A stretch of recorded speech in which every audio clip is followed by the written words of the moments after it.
Hello everyone! With Mawika and Sitlali already being released in the live game, the Genshin 5.4 beta cycle has begun and Mizuki will be the one new Inazuma character releasing in patch 5.4. She definitely looks like an interesting and unique character gameplay wise, however the most important thing to note is that as of what we know currently, Mizuki will be added to the standard banner just like Tainari and Dea. Of course nothing is 100% confirmed this early yet, but this is important to keep in mind when evaluating Mizuki's kit and the overall expectations for her. So let's go over her initial beta kit. As always, remember that this is very early information, so very subject to change. Mizuki is a 5-star Anemo Catalyst user that ascends with Elemental Mastery, and again she is allegedly going to be put in the standard banner after her banner goes away. She is designed to be an on-fielder focused on triggering and buffing swirls, thus she is going to serve a similar role to on-field Sucrose driving reactions like Electrocharge. However, she will play very differently. Mizuki's main ability is her elemental skill. When used, she does damage and enters the Dream Drifter state. During this enhanced state, Mizuki hovers around and increases the damage of swirl based on her elemental mastery. At talent level 10, a 1000 EM Mizuki will increase the damage of swirl by 240%. In addition, she will periodically shoot out an AoE Anemo attack to a nearby enemy about every 0.75 seconds. Every time this hits an enemy, one particle will be generated up to a max of 4. These hits have an ICD of every other hit, and with the base duration of 5 seconds, Mizuki will attack 7 times. However, Mizuki can increase the duration of her Dream Drifter state to 10 seconds with her A1 passive. All she has to do is trigger 2 swirls, which will happen. Also, while she's in the Dream Drifter state, Mizuki's A4 passive gives her 100 EM for 4 seconds whenever an enemy gets hit by a Pyro, Hydro, Cryo, or Electro attack. Lastly, an important aspect of her skill which isn't even listed is that Mizuki cannot normal attack or charged attack during the Dream Drifter state. Thus, Mizuki will not play like Sucrose where you normal attack to proc Xingqiu or Yelan's off-field Hydro. The only attacks she will be doing are the Anemo attacks she will be shooting out automatically to nearby enemies every 0.75 seconds. So her gameplay is just going to be her hovering around enemies, letting the off-field teammates and her periodic attacks automatically do all the work. Mizuki's other important ability is her Elemental Burst, 15-second cooldown, 60 energy cost. When used, Mizuki does AoE Anemo damage with a little bit of grouping and summons a little pet called Mini Baku that follows the active character for 12 seconds. During this time, Mini Baku will spawn a snack on the ground. If you pick this up when your character is above 70% HP, the snack will explode and deal AoE Anemo damage. If you pick the snack up and the character is less than 70%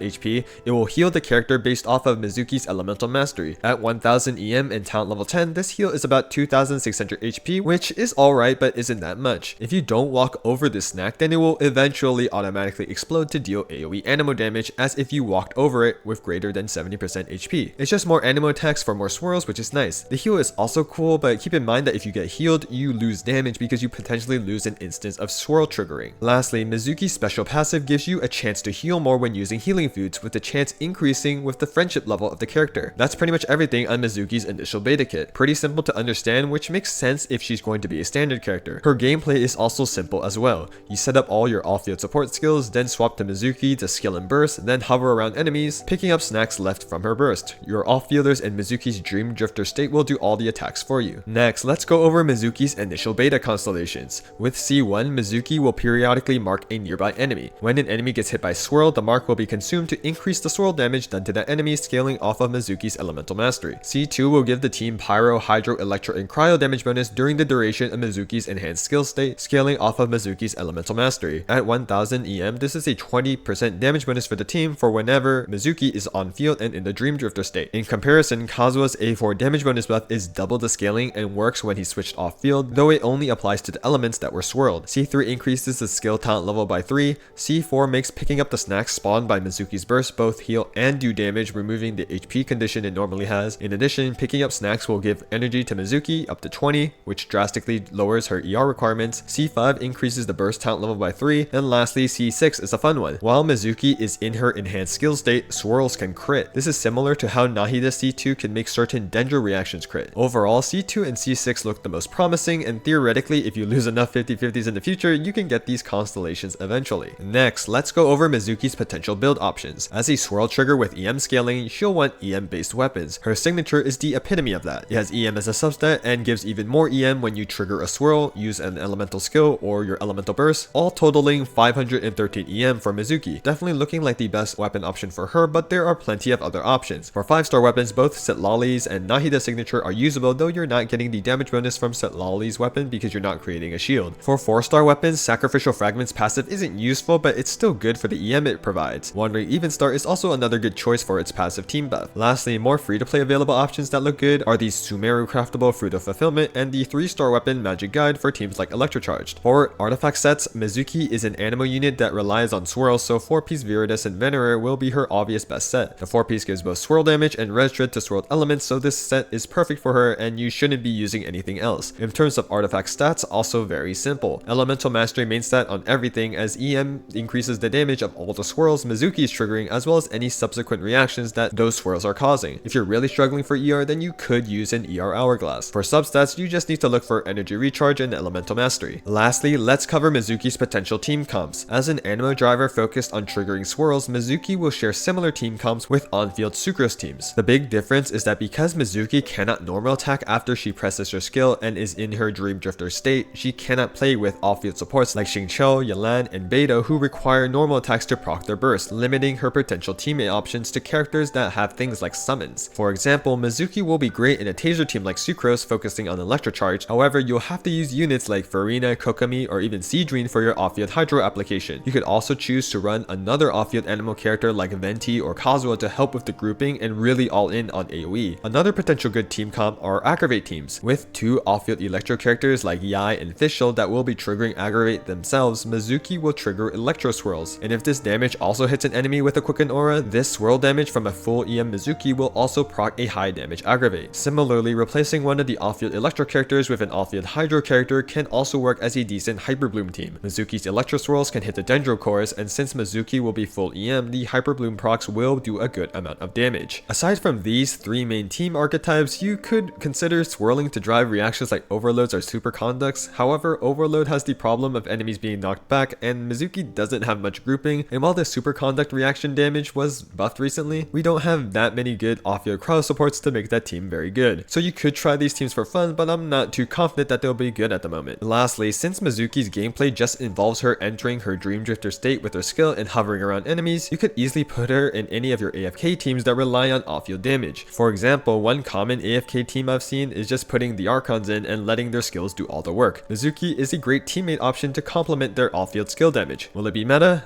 No, but will it be fun? Probably yes if you like these teams. And that's everything on Mizuki as of now. Keeping in mind that Mizuki is potentially going to be on the standard banner, with this context I think she's fine as a standard character. She has the niche of an on-field animo driver triggering swirls, and within this AoE centric niche she's pretty good. Similar to on-field Sucrose, she'll be good primarily in taser teams, aggravate teams, and Hyper Bloom teams by triggering swirls to propagate chain reactions with a full EM build, and these teams will be very good in AoE because of swirl dealing AoE damage, allowing Mizuki to drive even more reactions. Unfortunately, Mizuki's biggest strength is her biggest limitation when considering her potential strength in the overall meta. Because Mizuki's kit relies on her on-fielding with her skills, she doesn't have much off-field support capabilities and will typically be only played as an on-field swirl driver. But because swirl is inherently good in AoE scenarios and much weaker in single target, she's going to struggle more in a lot of endgame content since Abyss is primarily single target. They are releasing an Abyss specifically for her release with a ton of mobs, and in these scenarios she'll be amazing, but there's no guarantee that these types of Abysses will commonly appear again. Some of her teams like Aggravate and Hyper Bloom can be fine in single target, but one worry I have is whether or not Mizuki is better than Sucrose in these teams. When considering their on-field capabilities, Sucrose looks to have better grouping, has more access to good Hydro supports like Yelan and Xingqiu, buffs the EM of the party, and has more flexible rotations as you can swap in and out of her freely. Mizuki buffs the swirl damage from herself, but is more limited in team building and rotations due to her not being able to normal attack during her Dream Drifter state, and the fact that you want to stay on field with Mizuki in her Dream Drifter state because that's where her swirl buffs are coming from. One benefit that Mizuki does have is her healing capability, but the healing doesn't look like that much, and you are sacrificing animo application for it, potentially losing swirls. Mizuki's swirl buffs and rate of triggering swirl would have to be much better than what Sucrose provides for Mizuki to be much better in terms of damage. Unfortunately, there isn't too much TC discussion and interest in Mizuki right now because of her alleged standard banner status and because Mawika and Citlali were just released. Hopefully she's good, but I personally think it would be hard to really beat Sucrose since she provides so much even as a 4-star. Despite the Sucrose comparisons, Mizuki still looks to be a fine driver in the teams that synergize with her, especially in AoE. If Mizuki is going to be a standard character, I don't think she's currently the best standard banner character at the moment. Characters like Tainari or Jean are generally better in my opinion, but similar to a standard character like Dea, Mizuki does have her niche that she she's strong in and is a newer character, so she'll likely be someone you wouldn't mind losing your 50-50 to eventually. But as with all these early beta kit impressions, we'll just have to wait and see how Mizuki changes in the upcoming weeks. I hope this initial overview and analysis on Mizuki's kit was helpful to you all. I will continue to analyze any significant beta changes made to Mizuki, so if you want to keep track of the beta changes, I highly recommend subbing to the channel to keep up to date with the latest beta news with TC influence analysis. If you have any questions, feel free to leave a comment or like the video if you enjoyed. And with that, I hope you all have a wonderful day.